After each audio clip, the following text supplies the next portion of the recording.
Well,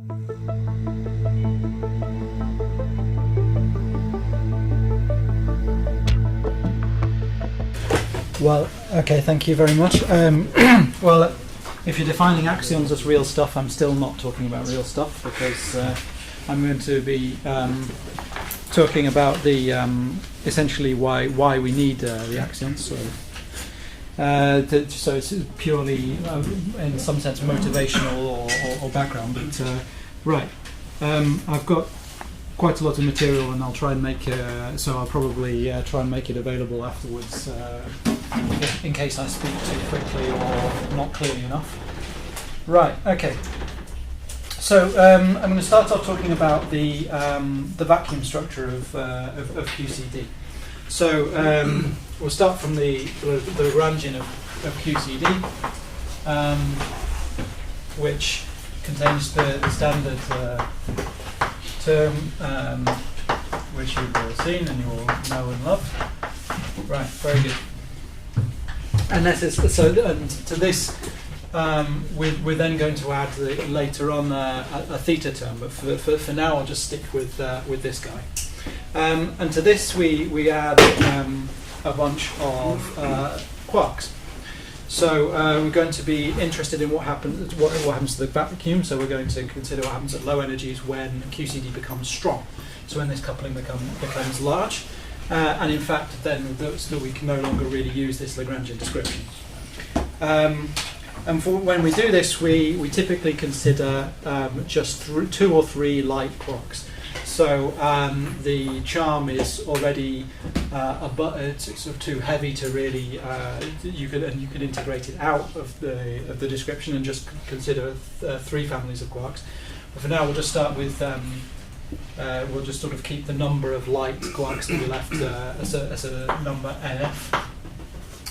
And typically, what we do is because they're light and lighter than lambda QCD, we'll start off from the approximation that they are massless. And if we do this, then we have a flavor symmetry in the theory. So you have NF quarks, you have the left-handed and the right-handed ones. So therefore you have a UNF times UNF flavor group. And and this is left and right. And then we typically decompose these into a U1 left times U1 right times SUN F left times SU F right. Very good. Okay. And then once we've written this, we can split the quarks into typically when we the isospin symmetry, if you just consider 2 light quarks, so the up and down, we have this isospin symmetry which works very well. And then when we include the strange, it still works sort of more or less, but it's broken down to different degrees. Now, so we start off with this flavor symmetry, but then what happens once the strong coupling becomes strong is that this operator here gets an expectation value in the QCD vacuum. So this is of order lambda QCD to 4. And then also on top of that, the quarks, or the quark bilinears get an expectation value. So this is so you can write QL dot QR plus QL bar dot QR bar. This is writing them as Weil spinners, although usually most of the time later on I'll usually write everything in the more familiar Dirac notation. So in Dirac notation, this is just Q bar Q is define this as V cubed to the V cubed to the cube, because it's a dimension 3 term, and this is of order lambda QCD as well, lambda QCD cubed as well. Now, so in fact, we can deduce some interesting things about this, because there's some of the things that to do with what we know about QCD that are sort of some seem semi-magical, and some of them you can derive. So So for one of these things that we can derive is the so-called Banks-Kasher relation, which tells us something about the sign of this thing and whether or not it's zero. So what we can do is this tells us that this quantity here is equal to minus pi times a quantity rho of zero. So this is less than or equal to zero, and I'll tell you define what this rho is. Okay, this is it's the density of fermion eigenvalues per unit volume. So the way that this is proved is that you can write this operator here as being because it's the expectation value, it's the same as integrate as the zero mode of the operator. So you can integrate over all space the operator q bar q of x, and then you can rewrite this as a trace over all of the eigenvalues.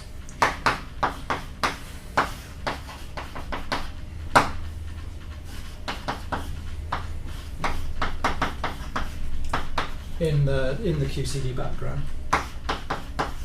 Okay, and then I can then in turn write this integral as in terms of an integral over all of sum or an integral over all of the eigenvalues times the density of eigenvalues per unit volume times 1 over I lambda. This is the eigenvalue minus m. Okay, very good.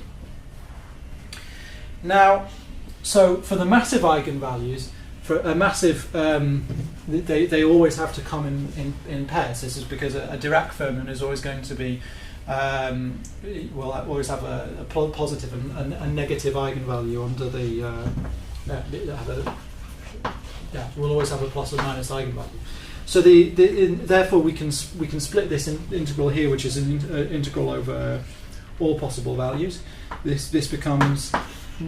We split this into the integral over all non-negative ones, and then just 1 over I lambda minus m, and then minus 1 over m plus I lambda. Okay, and then just collecting these around. I'm really writing down all of the steps to be as clear as possible. Minus 2m, the integral of now the rho lambda, and then now it just becomes 1 over m squared plus lambda squared. Now,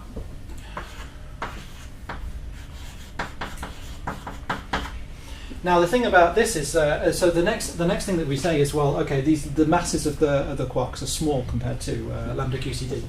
So we're interested in in taking the limit of this mass going to zero, and in doing so, we can because this quantity is going to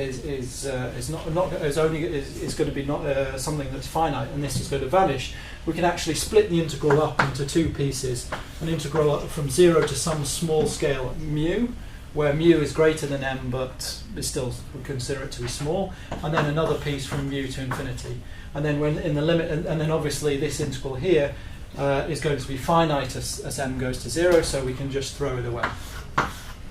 And then what we do is we explicitly do this integral on the assumption that mu is also small and therefore rho somewhat slowly varying. You can just take this and be equal to minus 2m times rho of 0, because you're expanding around, times the arctan of mu over m plus order m. Okay, and then when we take the mass to 0 again here, minus 2 rho 0 times arctan of mu over m, and then when we take m goes to 0, the arctan of infinity becomes the pi over 2, so we get this minus rho of 0. Okay. Maybe you can close it to there. I mean, actually, so rho of lambda doesn't depend on m. No, because it's the eigenvalues of just the Dirac just the d/' operator. Because we're treating m as so it's just the eigenvalue of that guy. So is the spectral density? The spectral density of solutions to the solutions to this equation. Under the assumption that m, so So I don't know how to pose a better defined question, but okay. Okay. Right. So so therefore yeah. Sorry. Minus pi times pi, of course, pi over 2.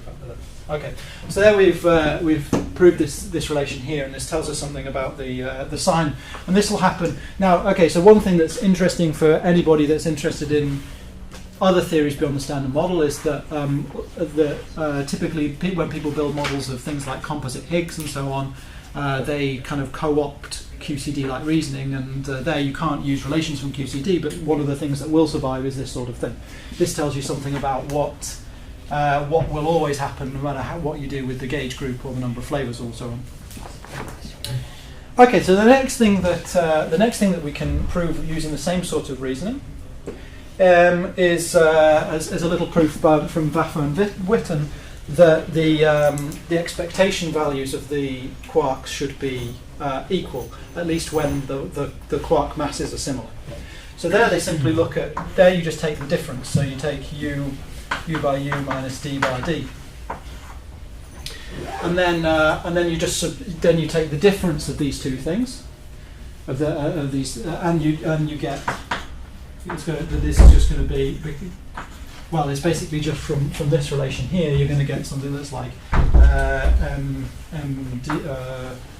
d minus mu times the integral of some quantity which is not divergent anymore either, and then you can take this difference to 0 whilst keeping the mass not necessarily 0, and so therefore you'll get the expectation values will be of these two things will be equal. And right. The next thing, the other thing that they also proved, which I guess that I could go through later when I use their reasoning in another context, is they also show that under reasonable assumptions the QCD vacuum should respect parity. So and this is important because that's the statement that this expectation value here should be real. Okay. So once we do that, okay, because if instead of so here what we're assuming is that the QCD vacuum gives a VEV at least when the masses are 0 or very small, it gives a VEV to these guys which are only Q bar Q, and it doesn't give a VEV to Q bar gamma phi Q. Okay. Right. Okay, and this is also important because this is like a pion operator as well, so it would be quite strange to have a pion with a VEV. Right. Okay. So that's the kind of the very basic setup for what happens in the QCD vacuum. We've got a VEV for the field strength, we've got a VEV for the quarks. Now, the thing is that we have a VEV for these combinations, but of course that doesn't break all of the symmetries. But it does break down this flavor group down to a subgroup. So if I imagine taking these combinations here, and I look at what the different flavor combinations are, so I say that they transform under these U1s and these SUNs, then I can write the transformation of this operator as the product of these. So I can write it as being the exponential of I theta left A TA, where the TA are the generators of the flavor group, not of QCD, and I theta right A TA, because it's both you say SUNF or U1, and then actually I can decompose these, the left and right, into a half theta left plus theta right, and 1/2 theta left minus theta right, into these two combinations. Okay. Now, what's clear is that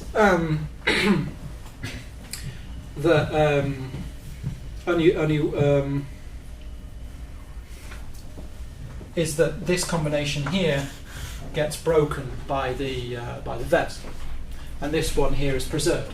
So, and what it tells you is that this matrix here has to be the inverse of that one, or otherwise this operator here is not going to be invariant. So for the combinations that are remaining, we have only this combination here surviving. So we break half of the generators. Now, so what we've done is we started with a global symmetry, and we've got an expectation value for the quarks, and we've shown that it should be non-zero, and that the VEV even survives in the limit that you take the quark masses to 0. So therefore we should, therefore we spontaneously broken a global symmetry, and we should have Goldstone bosons. And by writing the transformations in this way, we can see immediately what those Goldstone bosons should be. These are going to be we can write these as the pions and the other mesons, the other light mesons. Certainly, if you take the strange quark mass to 0 as well, you've got the full the U3 structure that's the remaining.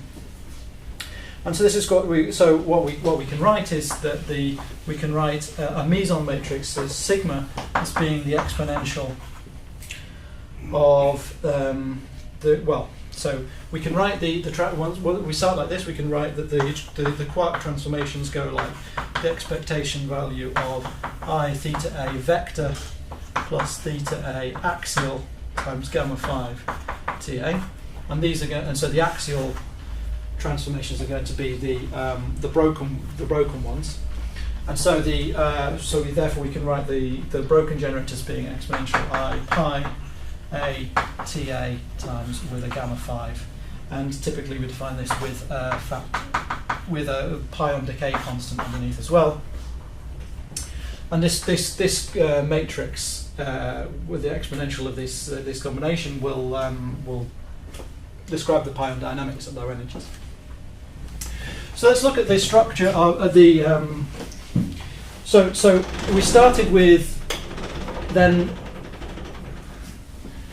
So if we're now taking 3 light quarks, therefore we should have 9 broken generators left over. We've got the U1 that's broken, and we've got the SU, the axial SUN as well that's broken. So this should mean that we have 9 Goldstone bosons. Okay.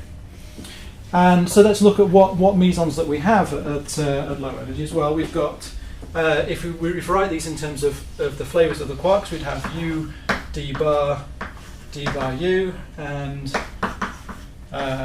U bar U minus d bar D. So these are just the pions, and you look at these guys and their masses are about 140 MeV.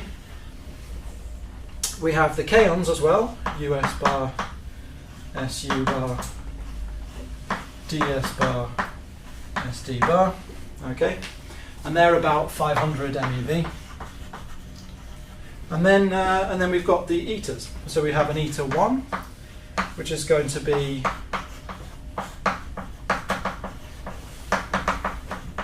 this like this, and then we have an eta 8, which is basically the diagonal generator of the SU3. So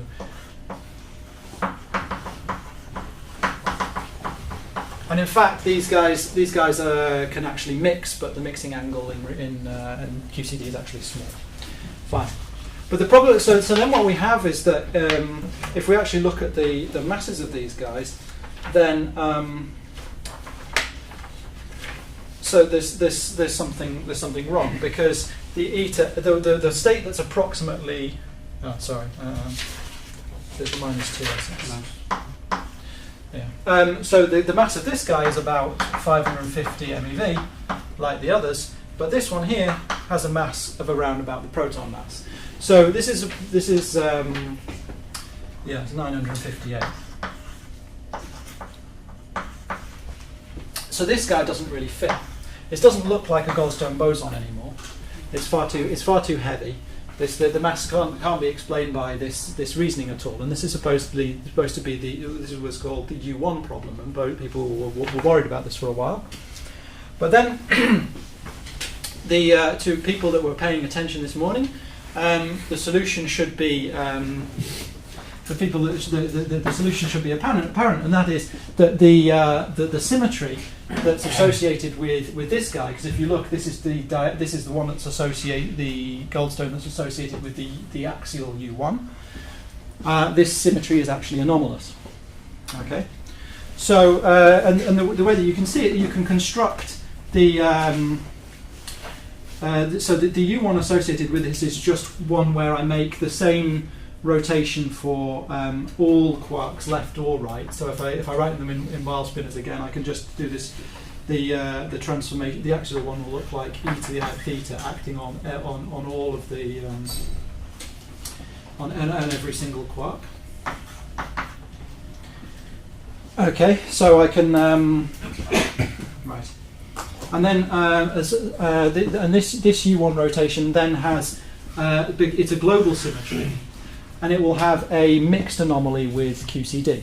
So that's if you were to write the current associated with the axial U1 here, make quark loops, and then have QCD here. Gluons and gluons like this. And the computation of the anomaly is just given by the product of the generators. So the generators for the U1 are just going to be unit, because it's the same rotation for every quark. But for QCD, it's the gauge generator. So it just gives you trace of TA, TB. And this is the Dinkin index, which is for all of the quarks in QCD. So we normally define this as delta AB times 1/2.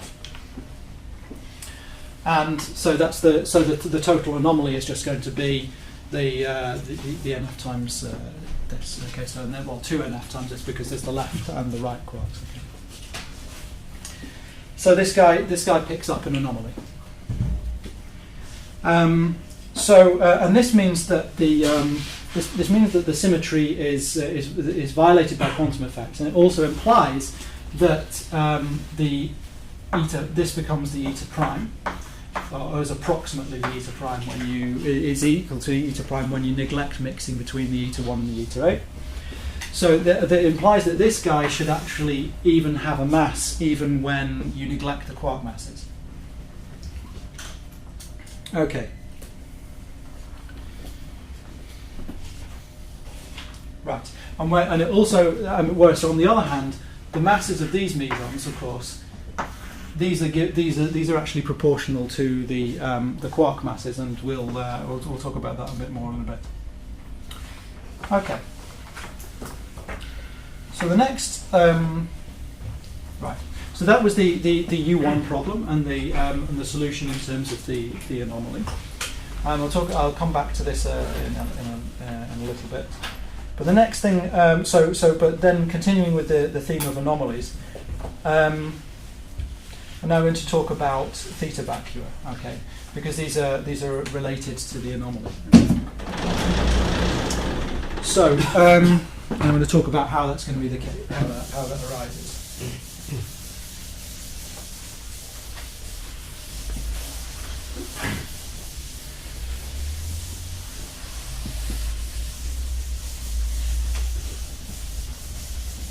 Okay, questions while I'm erasing all this stuff from the board?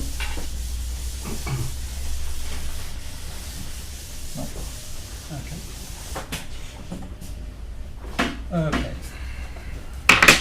Good. Okay, so the next thing is then that we can add to the standard. So to the standard QCD Lagrangian, we can add this term here.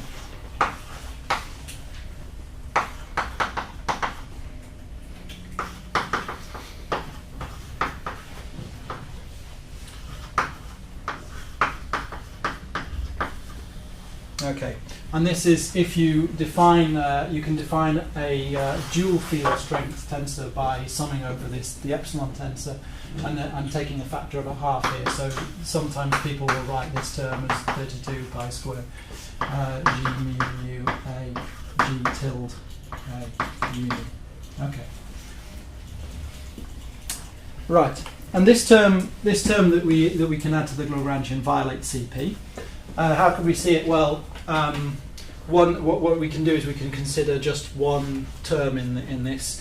So we could see, you just take the term involving just the derivatives on A. So you could have D0, A1, D2, A3, for example.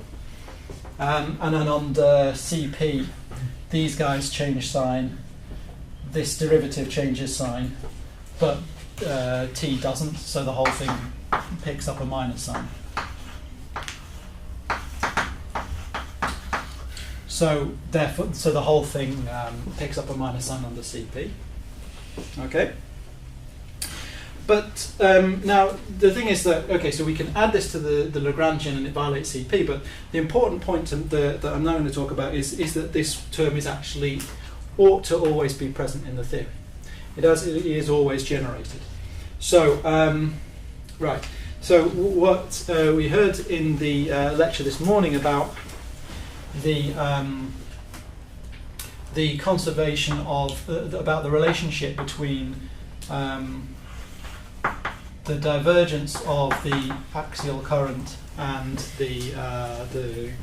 and this topological term. I'm going to write this as.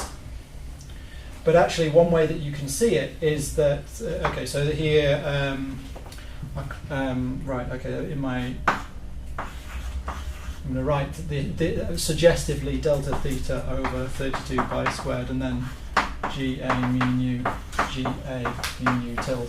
And this you can take as the definition of what I'm going to call delta theta in terms of whatever your anomaly is for your U1. It's just going to be the sum over the charges of the, well, okay, it's just going to be the sum over the number of fermions, so you can write it in terms of the representations. So that delta theta is equal to minus 2s2 of psi. This is the Dynkin index of the fermions for Weil fermions here, times the times the argument of the determinant of okay, hang on. So I've skipped ahead of myself now. Actually, no. I'll derive that in a second. The first thing to say is, okay, so I was talking about the this piece here. So this we saw how this was equal to 0 and was derived this morning.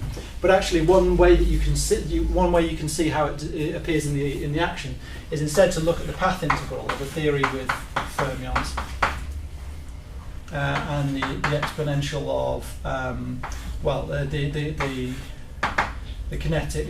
the kinetic terms and the gauge terms of a standard theory with fermions and gauge fields, and then I make a transformation. I make a chiral rotation on these on these fermions.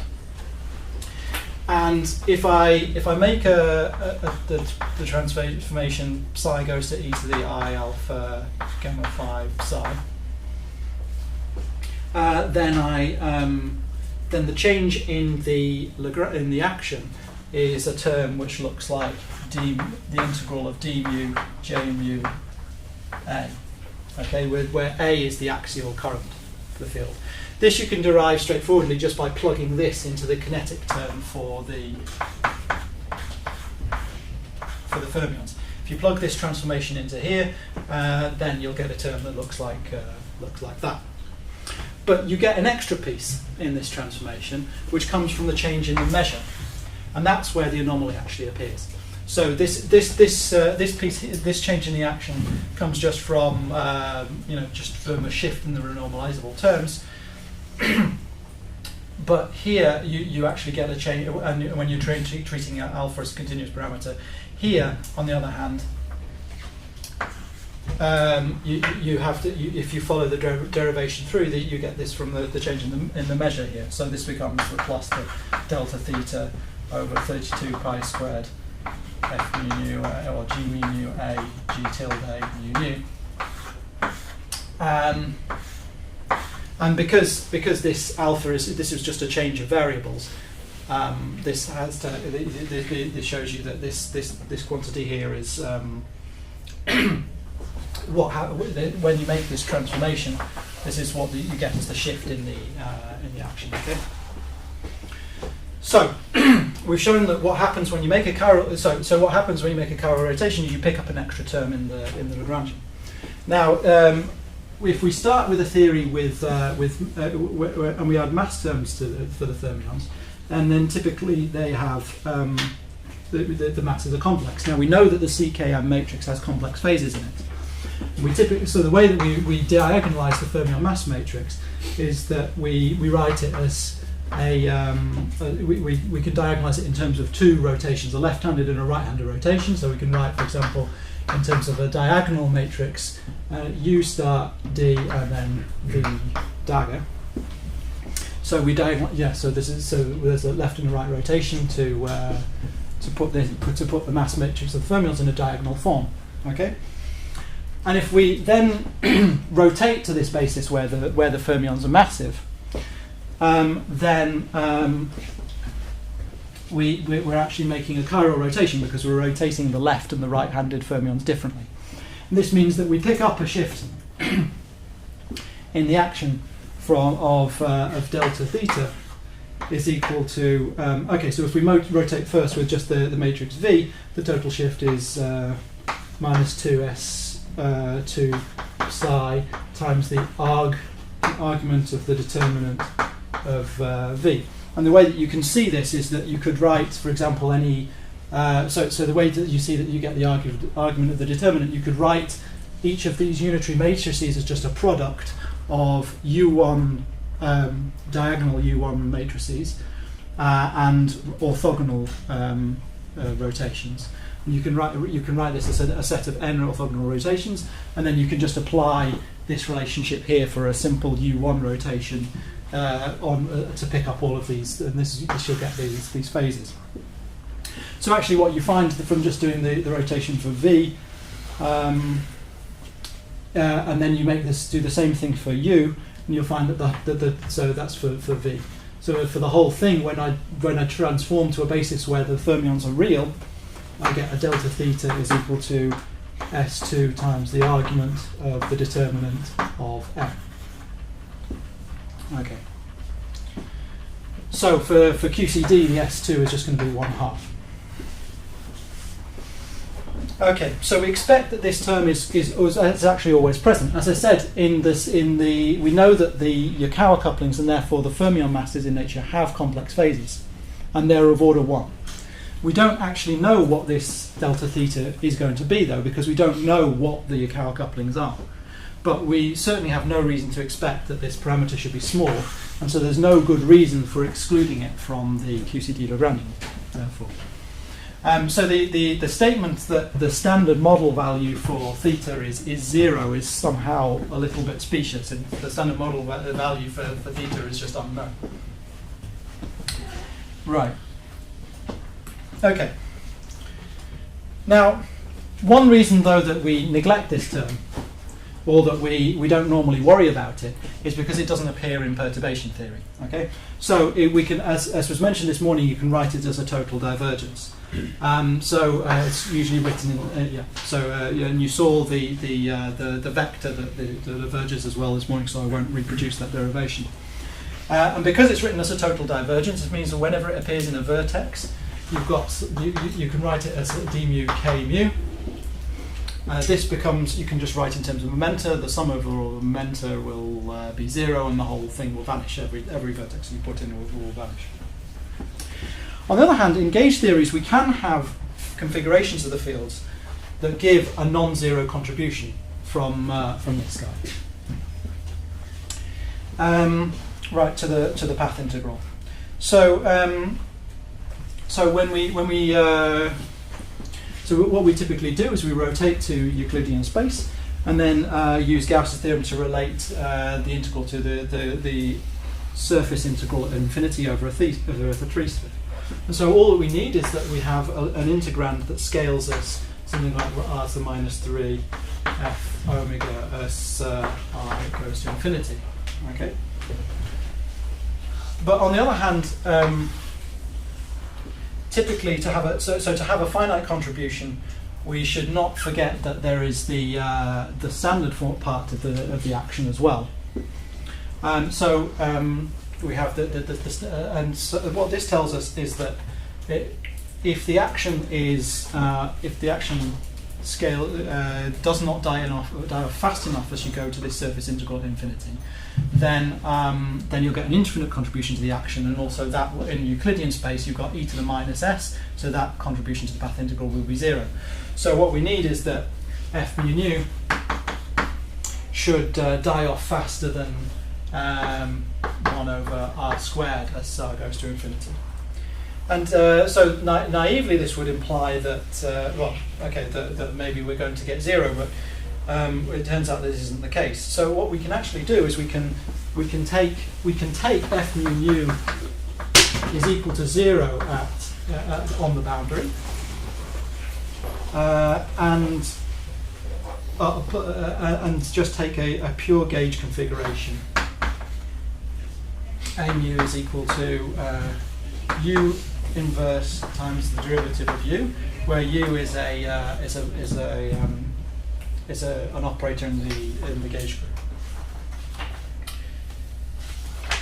Okay, and this is for some matrix function u, which maps from the 3-sphere at infinity onto SU3. Okay. Now, this set of these are pure gauge configurations. So you might think that it might be surprising that this gives you something that's non-zero, but actually it's possible to show that there are sets of these configurations which are when you do the integral over all of space, what you find is that the integral of g mu nu g tilde mu nu over these configurations is an integer number called the winding number. And this quantity here, that this integral, is actually a topological quantity. Okay, so now obviously there's not time to go into all of this, so you can look that up if this is not familiar to you. But this is the basis of the discussion of instantons. So any configuration like that dies off at infinity, and to give you a finite action where the gauge is pure, where the gauge field is pure gauge at infinity is called an instanton. And actually, so we can construct these fairly simply for SU2. There are explicit constructions.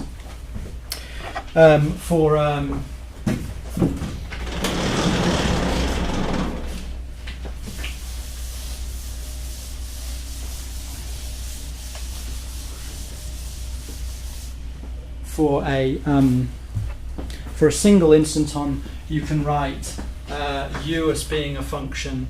Now, as it's a function of the coordinates of space-time, but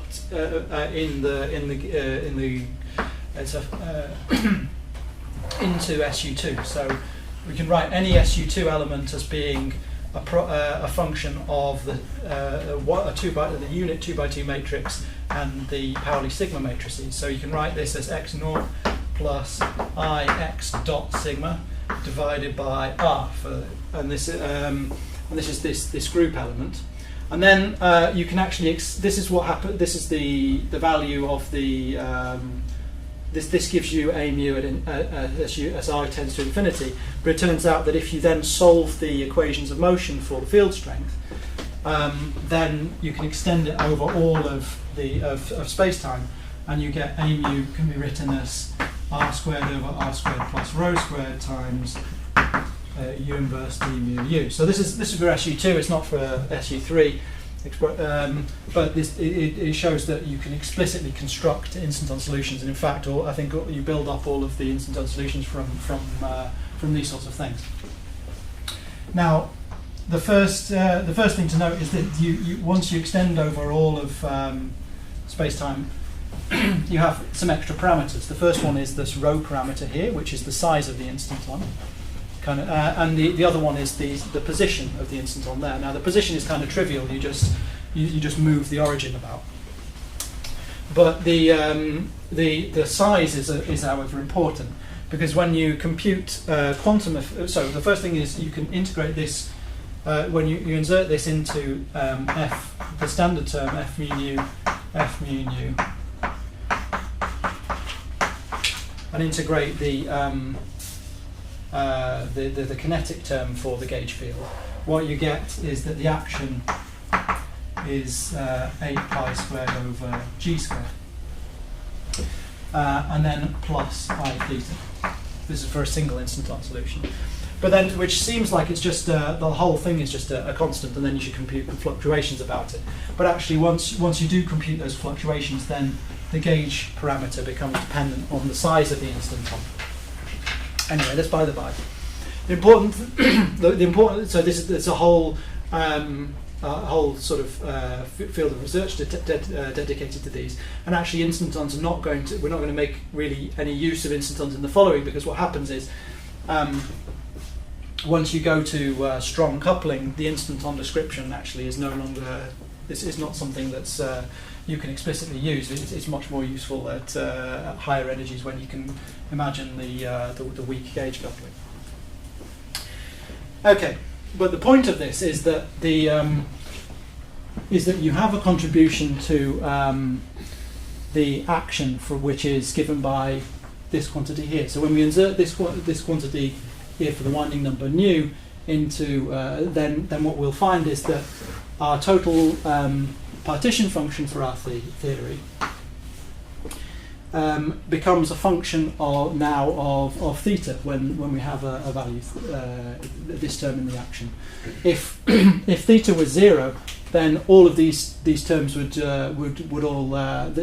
just be multiplied by 0, and of course these sectors would all contribute to the theory. You would have to integrate over all of these separate instanton sectors and sum them up, but they'd all be weighted the same. But instead, what we find is that we can write the partition function now becomes a function of theta, just e to the I nu theta times z of nu, where now z of nu is the partition function for the theory computed for a given winding number. Okay, so if you like, this is now like you've kind of done a Fourier transform of the partition function. And in fact, if we put the theory into a box of a finite volume v and time, so volume v and time t, then we can say that z theta is the it can be written like this, and so they all have all of these theta vacua have a distinct energy. And we have a whole set of distinct theta vacua then. So that's one thing to note.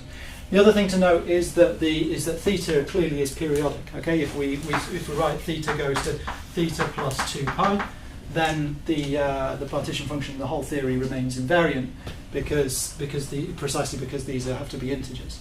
Okay. Right. Okay, right.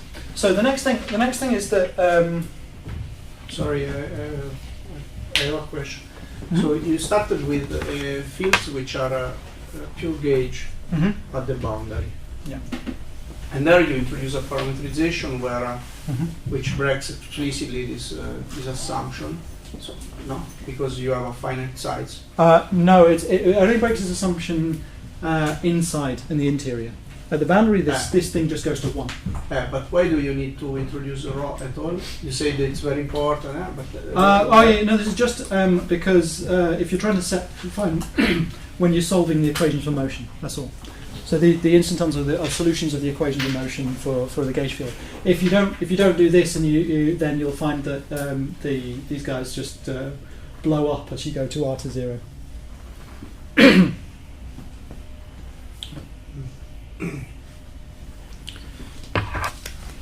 Yeah, so they pick up this extra size, and of course this means that as the size of the instanton becomes smaller, then again you have to have so once you sum over all these configurations, the dependence on rho must disappear.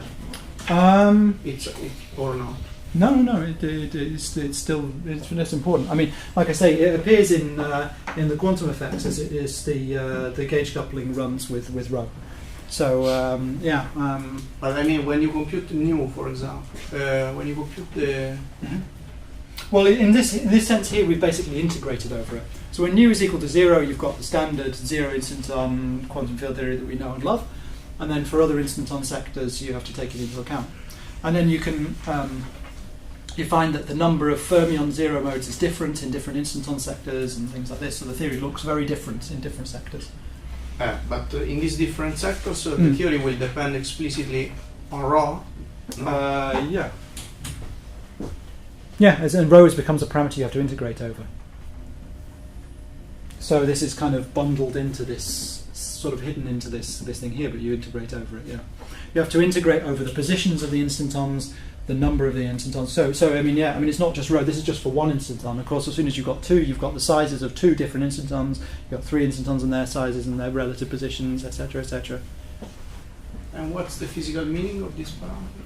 I mean, if the way, so you integrate over the, so physically, what is this scale, this rho scale? If it depends.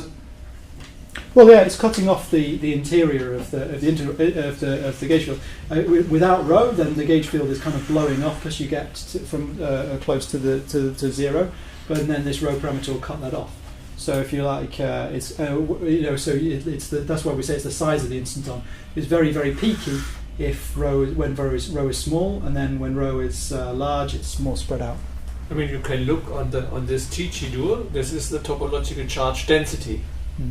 And if you look at the topological charge density, then you can see the instantons as fluctuations of this topological charge density, positive and negative. So these are lumps of, and they appear at a certain time in Euclidean time. They appear and then they disappear again. I mean, and you have to integrate over all these things because they give.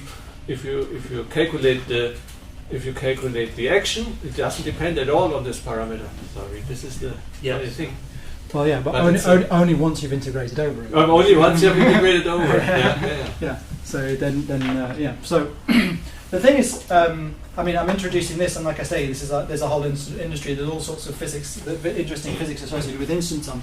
Really, the reason that I'm talking about this is as a way of motivating the physicality of the theta parameter, because I've said that it should be present in the Lagrangian, but it's topological. So then, what does that mean? Can we ever detect it? So this is the standard thing, is to say, well, okay, so there are instanton sectors now, which you have to set sum over, and these each of these instanton sectors they'll be weighted by this parameter theta. Now, but along this line.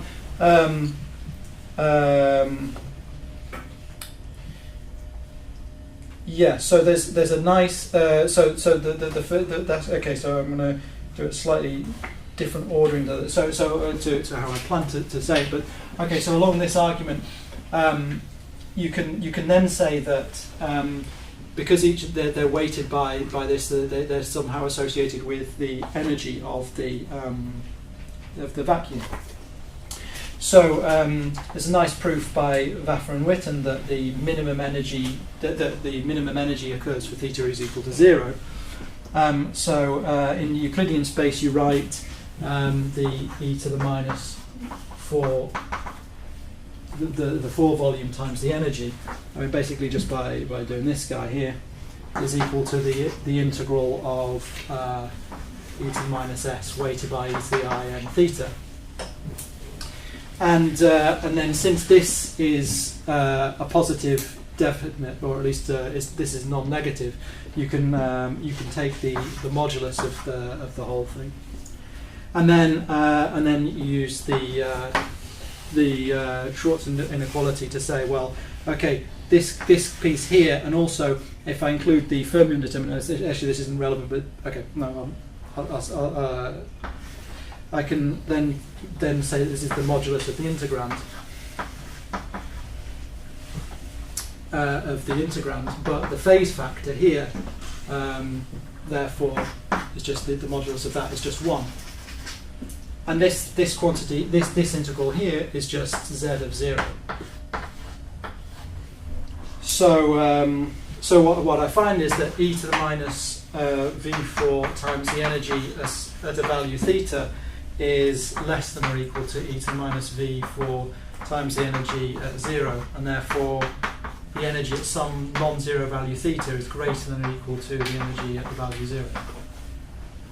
And in fact, a version of this argument is part of the proof that Waffen-Mittler used to show that the QCD vacuum has to preserve parity, because there, instead of having it, because they argued that any operator that violates parity would have to give you a term that's a phase factor in the action, and once you Wick rotate to Euclidean space. Okay.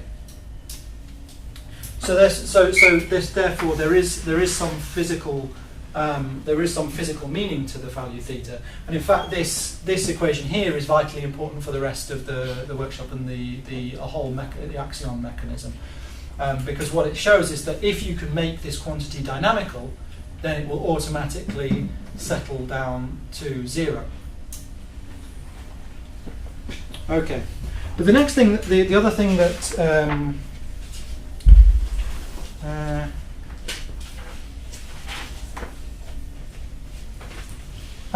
okay, fine. So there's also you can also show this by show something by another means. I think that I'll, in the interest of time, I'll skip over that.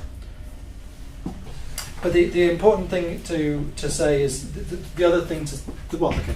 So having argued that it's physical, I'll now argue that there's an occasion when it isn't physical.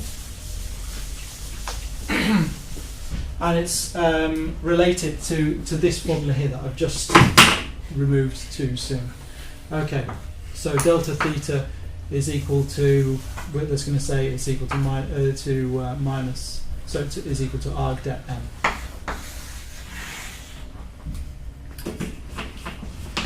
And the point is that this is the determinant of the masses of the quarks. So if just one of the quarks is massless, then the determinant is 0. Okay? And that means that the theta angle that you generate will always be 0. Put another way, it means if one of the quarks is has no mass, then it's just you can just arbitrarily rotate the quark and it won't change anything in your theory. Okay? So it kind of means that your theory has to be the whole theory just has to be a function of the mass of the quarks times some exponential of theta over the number of flavors. Okay, so so theta is physical except when one of the quarks is massless. Now, oh yes, there's another consequence that's quite interesting, which is that. That theta actually also, because of this, actually affects the relationship between the quark and the meson masses. So, and you can what you'll find is you can derive it from writing the chiral effective theory.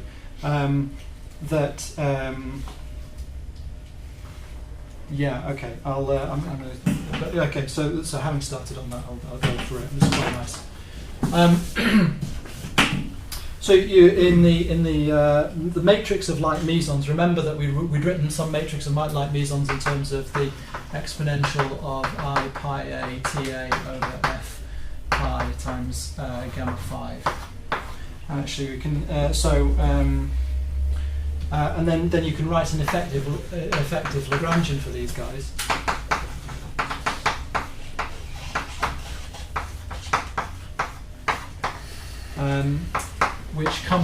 Which you can get from derived starting from just the quark Lagrangian. Now this here is the quark mass matrix, and then you add in another term here, minus half tau times minus I log det u minus theta squared. Now you don't often see this term, but this appears in another one of Witten's papers, amongst others. And what this term here gives is a mass for the eta prime. So this is the anomaly term that survives even when the quark masses go to 0. But this one here gives you the eta prime as mass. It tells you something that if you take derivatives of the action with respect to theta, then you'll pick up this quantity tau. Sorry, what is sigma and tau? Ah, yes. Okay. These are so these are just parameters, if you like. Which you have to then, working from this Lagrangian, you have to kind of work out what they are from physically. I mean, if you start from the so one way you can actually do it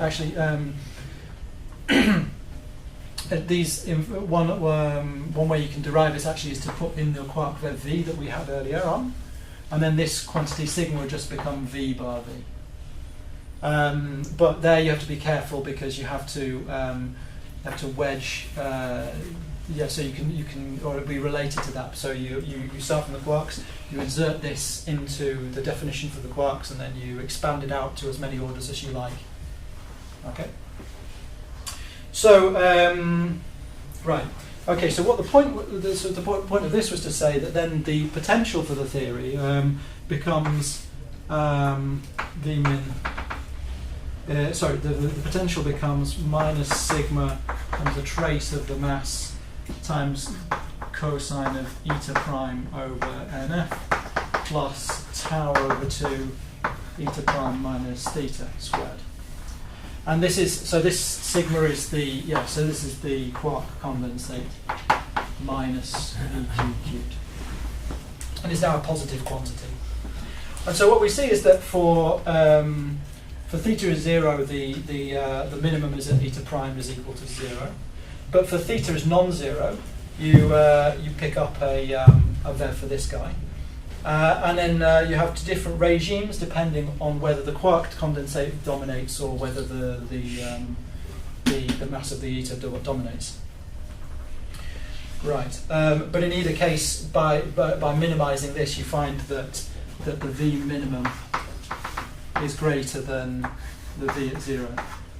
Sorry, the cosinus eta prime term comes just from the log that from the trace from this one here. Yeah. So that part arises anyway. Yeah. Even in the absence of tau. Yes. Yeah. Yes, but then parametric in sigma. And then the mass term is instead the one that carries dependence on tau, and for theta equal to 0 amounts to a massless. No. It's always massive, no matter what theta is. The theta doesn't give a mass. It's the anomaly that gives a mass to eta prime. The theta just changes its vev. So if the theta is non-zero, then it's still massive because cosinus eta prime. It has all sorts of. I mean, if you expand around eta. Let's imagine if you take the quark masses to 0, you still always just have this term here, and you just have a massive eta prime and everything else massless. And then here you'll have all sorts of other. You can use this sort of reasoning to derive the interactions between the pions and the eta prime and so on, and things like this. But I guess that I should hurry up a little. So I wanted to talk. So one thing that you can do is you can use this. You can use this sort of reasoning to derive a relationship. You can derive the ratio of the quark masses in terms of sum rules from the mesons, but I won't do that. Instead, I'll just say, having argued that what's important is that none of the quarks are massless, we should examine whether that's really plausible. And like I say, so from some rules amongst the mesons from this chiral effective Lagrangian approach, you get that mu over md is equal to 0.56. So and then obviously there's a much bigger ratio for the strange mass. The mass of the strange quark should be much heavier. On the other hand, for lattice QCD calculations, so of course this doesn't have some kind of error bars on it or whatever. From lattice QCD calculations, we have that the ms bar mass of the up quark is 215 MeV, or the mu bar over md bar is 0.465. And these are ms bar values at 2 GeV. And so this kind of shows that from lattice calculations, a massless up quark is sort of disfavored at like 9 sigma or something. So this is something that's not really treated as a plausible solution to this theta term. You can't explain it away, and we have good reason to believe that it's a genuine physical parameter. Okay. So Cromford claims it's 60 sigma. 60 sigma. Oh well, even better. Okay. Yeah, I mean, but that's presumably reflecting a certain level of personal confidence. I don't know, but in any case, right. So we have good reason to believe that, and so in the notes that I'll give, I'll show you how you can derive this nice little thing. The next thing to say is, well, okay, so we have reason to believe that it is physical. What are the consequences then? How can we actually measure it, or what can we determine? And obviously the organisation of the workshop has already given that away, in that we can try and measure neutron-electron dipole moment. So I'll talk a little bit about why that is the case. I mean, it's true that another consequence that you could look at, and I also just briefly mentioned, is that using this sort of approach, you can derive the interactions amongst the mesons. And one of the things that you could try to look for would be, for example, rare decays of, say, the eta prime into pions or something like this. But actually, as it turns out, once you do derive that, when the bounds on the electron dipole moment are actually so strong that all these things become vanishingly small. And that's still the best hope that we have for detecting the for sort of attempting to measure whether or not there is a theta value in nature, or whether it is indeed washed away. Now, so the calculation of the electric dipole moment for the neutron. So there's a nice reference from sort of Cruther, Di Vecchia, Veneziano, and Witten. Or there's also a paper by Pospelov and Ritz, which is a much more modern calculation, and seems to be. So these are two main references with this, and I'll sort of discuss more this one, which is the original. I think is the original reference. But essentially the argument goes like, it goes from calculating the neutron dipole moment by computing loops of particles. So usually, so we saw this morning that EDMs are computed from loops. So you have some neutral particle, the neutron, and then it's going to split. There's going to be a loop with some particle here, and one of the particles in the loop, or at least one of the particles, well, in fact, both of the particles in the loop should be charged, and therefore you'll have an interaction with the photon. Now,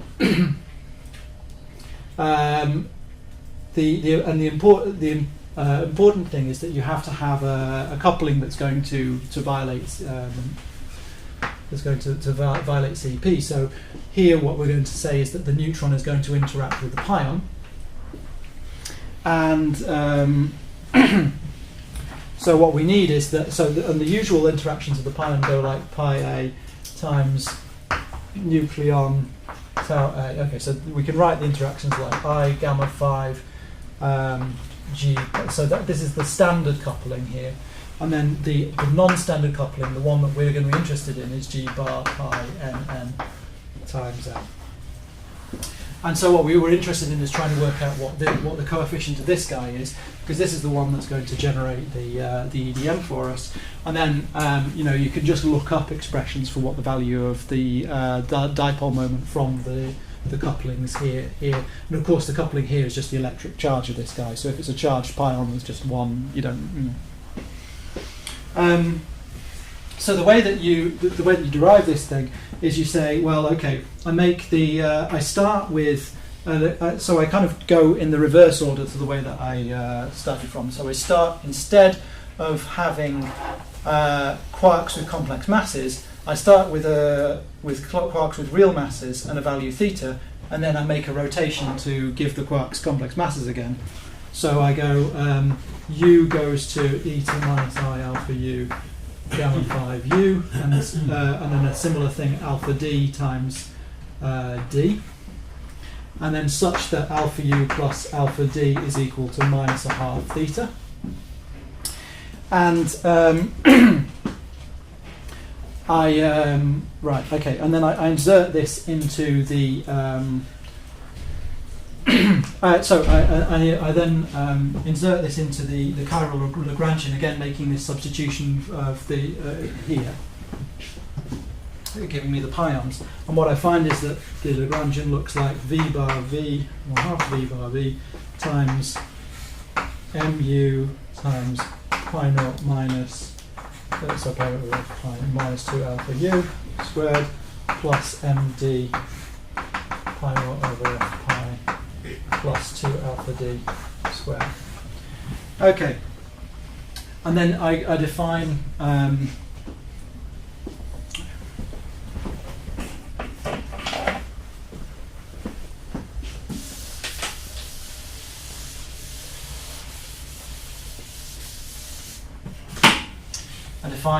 z is equal to mu over md, and so therefore I can solve this and make sure that there's no linear term in the pion in the vacuum. So I take alpha d is equal to 1/2 mu over md plus mu. Alpha u is equal to 1/2 md over md plus mu. And I find that, oh yes, and then I can extract also the pion mass from this is in terms of this bev minus v bar v mu plus md divided by f pi squared. Okay, so just as an aside, this is you derive this from the chiral Lagrangian by inserting this into just the normal quark mass terms. But it tells you a bunch of things. The first thing is the pion has a positive mass as a consequence of the Banks-Kasher relation. So that's why I introduced that at the beginning. The second thing is, if instead I was expanding around theta with a different, expanding around a vacuum with a different value of theta, then actually I could pick up a phase here in the down type mass. So in fact, if I took the value of theta is equal to pi instead of theta equal to 0, I'd actually have a minus sign here. And this would have a consequence for QCD sum rules. So you can actually tell the difference between the different vacuum that you end up in. Okay, right. So there's the but this instead to continue with this, we just use this relationship to eliminate the v bar v term essentially. So we write then that therefore that the shift in the Lagrangian from this rotation gives me now from this rotation. Now if instead of writing everything in just in terms of pions, I go back to the quark term, I'm going to get a term that looks like minus I theta mu md over mu plus md times d bar gamma 5d plus u bar gamma 5u. Okay, and then okay, so then what we need to do is to transform this into a coupling between pions and nucleons. Actually, to do that, then, so what we do is we sandwich that between between a couple of nucleons, and then expand out the. So we write NF pi, and then this is the delta lamp L. So this is the shift in the energy.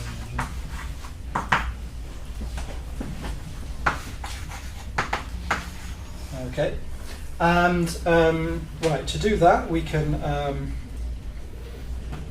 we know that these terms here just look like pion these look like pion operators. So what we can actually do is to take these things here and then reinsert our these terms here and expand out now to linear order. And what we find is that we can instead write this operator, once we expand that out, we can write this in terms of now just the operator here, which becomes V bar V. Right, okay, times pi over f pi. So okay. And this operator here just looks like a mass operator that's splitting the baryon octet. Okay, so maybe this is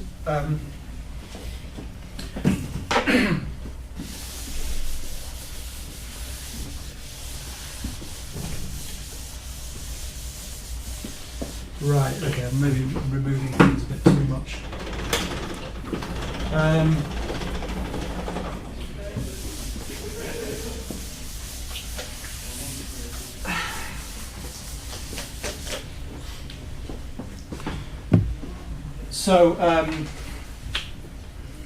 So then we can use the masses of the mass splittings of the baryons in the baryon octet. So recall the important things are going to be the neutron, which consists of obviously UDD quarks, the proton, there's going to be UUD, and then the Xi minus, which consists of SDD, and Xi naught, which is USS. Hang on. No, sorry, DSS, sorry. Okay. Right, okay. So then, and in the limit of zero quark masses, all of these operators sandwiched between a generic nucleon are all the same. So we can just write that the shift in the mass of a proton is just going to be proportional to the mass of the proton is just going to be proportional to 2mu plus md times this operator q v bar v, and similarly for all the other ones. So at the end of the day, what you find is that this crucial. I don't know, I'm kind of bending over a bit much. Okay. This crucial coupling G pi nucleon is given by minus theta times mass of the Xi minus mass of the average mass of the nucleon. So the mass of the average mass of the Xi minus the average mass of the nucleon times mu md divided by f pi mu plus md times 2ms minus mu minus md.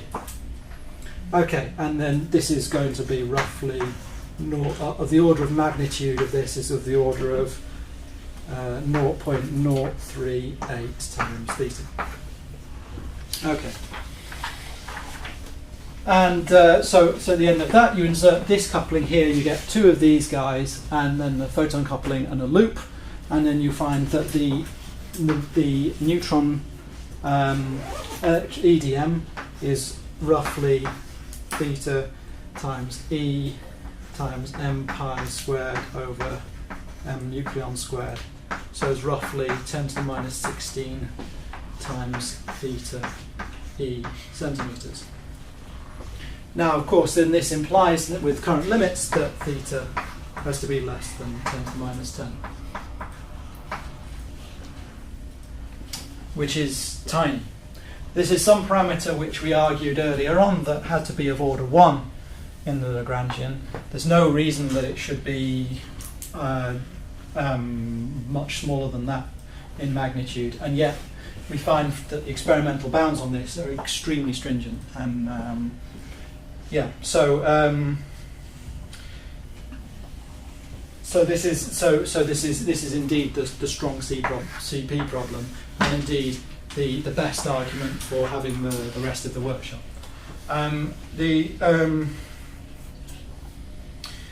So the next thing then, which I was going to talk about, is axionless models, but I don't know. Yeah, I think we are out of time because it's 1 hour 15 and we are already 15 minutes late. So maybe. Sorry? We were already 15 minutes late because the lunch was. Oh, I see. Okay. So maybe we can just skip this. Okay, that's fine. I'll try and make if we can put the notes on the thing, then you can read about it at your leisure. I mean, basically, all right. The potted summary is there exist models which. To try and explain this by spontaneously breaking CP, but in order to arrange that this should work and not generate a value for theta at you have to impose global symmetries which are essentially contrived. So these models, instead of a fine tuning of parameters, you have a kind of fine-tuning of theories, but there's something that for whatever reason therefore has not attracted a lot of attention, but you can make up your own mind about those. Okay, I think I'll stop there then. Thank you. Thank you.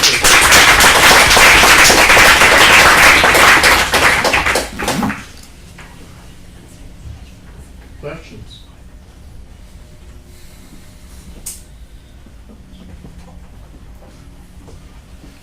So, in which respect the possible of Ritz analysis is more modern? So that, what does it change? It doesn't change qualitatively, of course. I suppose the prediction on the. Qualitatively, no. I mean, obviously, but I think it's more precise. I think than because one of the arguments against this thing is the presence of the pion loop, which may or may not be under control. So, of course. Qualitatively, the answer has to be correct, but so essentially, you kind of typically sort of have a logarithm in here which you cut off with some scale, but you don't know what that scale should be. I mean, I think that they make that they kind of evade this problem, but they use a sort of quite different approach to derive it. Yeah, and then since I still tried to stick to this whole thing of chiral Lagrangians, I wanted to carry on in this vein, but I guess I went through it sort of quite fairly quickly and skipped a few details. Can you say quickly about the Pacheco symmetry and breaking and generating axion? Oh well, I'll leave that to Giovanni. His next lecture. Yeah. I mean, this is all just to motivate you, so but to say why we need all of this, but